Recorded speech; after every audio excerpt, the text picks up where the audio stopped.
Hello guys, welcome back to Lineup. For today's video, here I'm going to show you how to fix the Tineco vacuum not charging. So if you're interested, let's start our tutorial. Now if your Tineco vacuum battery is not charging and is showing a blinking red battery icon here, there are two things that you could try doing here. So the first thing that you may want to try here is you may want to clean the charging interface. So in this case, you want to use a alcohol pad here to wipe the charging contacts on both the vacuum as well as the charger itself. Now dirt or dust buildup may interfere with the charging process, so after cleaning, reinsert the battery and check if it starts charging. Now, another thing that you could try doing here is you may want to jumpstart the battery. So this is an advanced method here.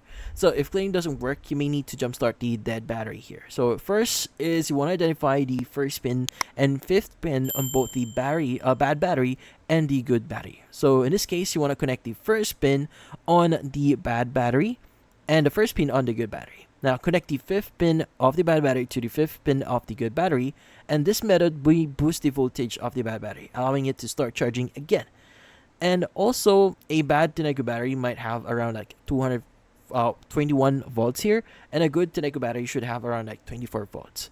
So in this case, if neither of these methods actually work, you may want to consider trying different power outlet or charger, and also you may want to try replacing the battery and if it's too old or completely dead.